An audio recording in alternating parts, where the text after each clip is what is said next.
A few years ago, I was leaning against a radiator in a cramped, sweaty legislator's office in the Massachusetts State House, and it was uncomfortably quiet.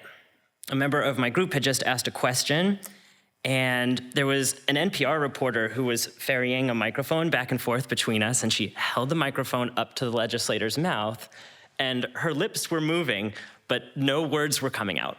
As I listened to the legislator fail to produce sound, and the seconds stretched on, I found myself feeling sympathetic. And I was transported back 5 years to another cramped, sweaty room, my old classroom in Revere High School. I just clicked pause on a documentary, which was telling us how, despite the many disasters that are already unfolding, things are about to get much worse. And every day, fossil fuel companies are spending millions of dollars a day to look for more fuels that we cannot afford to burn. So I click pause, and that's when a student in the front row, Morgan, raises her hand and asks a question I was not prepared for. So why aren't we doing something about this?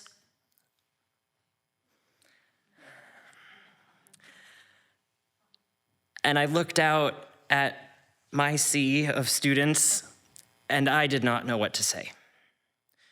Climate change was not some far-off abstract concept to them. I had immigrants from all continents in my classroom. So this includes countries that are already ravaged by floods and forest fires and droughts and climate-induced war.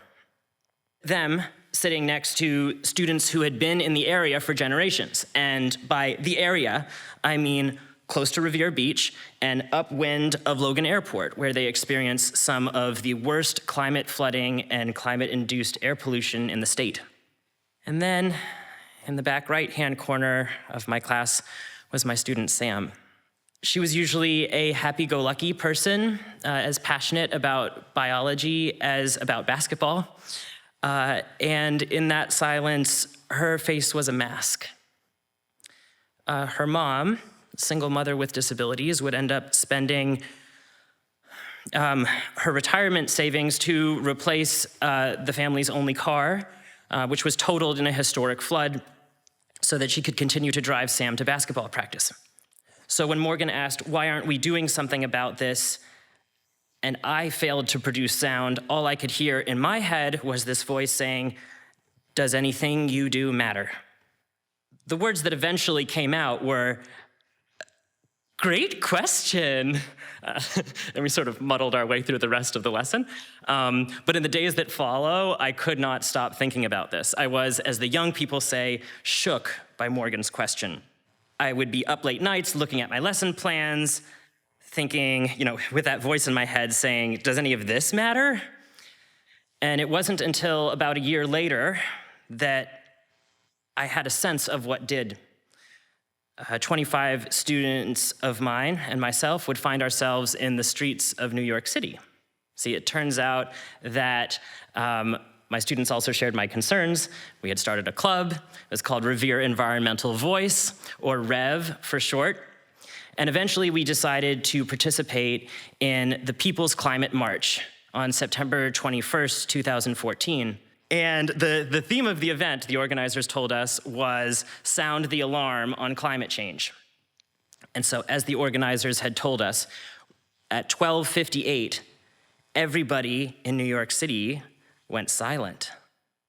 All I could hear was the pad of people's shoes on the concrete and the electric whine of the buildings around us. Somewhere in the masses, a person reached their arms up like this, like they were embracing the atmosphere, and then 600,000 other arms went up the same, and we just walked like this. And then 1 o'clock, the alarm sounds, a huge tsunami of sound washes down the avenue, drums, vuvuzelas, noisemakers. We're screaming, we're shouting at the top of our lungs. One of my students holds up her homemade picture frame, puts it around her face, and leads my students in their chant. We are the future, framing the future.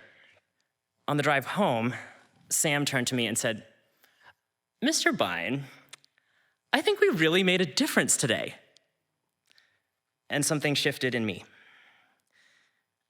I felt that we had for the first time connected to the larger movement.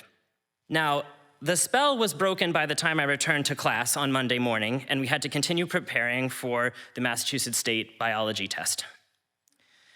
As Rev's work grew more expansive and more beautiful, it became harder and harder for us to weave it meaningfully into the class where it would actually be accessible to all of my students.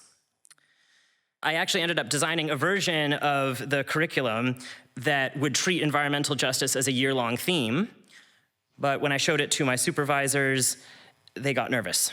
So I quit. Because when Morgan asked me, why aren't we doing something about this, she gave me the gift of silence.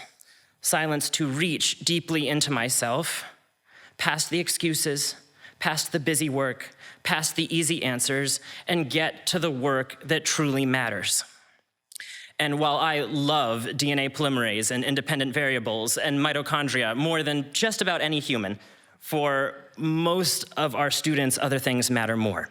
And that is why 5 years later, I would find myself in a cramped, sweaty legislator's office in the Massachusetts State House with no one other than Sam herself, a college student by then who had joined my program at the youth-founded nonprofit Our Climate. And I was listening to Sam tell her legislator her climate justice story and ask questions, difficult questions, about legislation that we had helped to write, that went to committee and mysteriously died there. Committees, which, by the way, in our fair state of Massachusetts, are for some reason exempt from the public record. And so while I watched her legislator struggle to produce words, and I could practically hear the voices shouting in her head, in that moment, the voices in my own head were, for a change, silent. Thank you.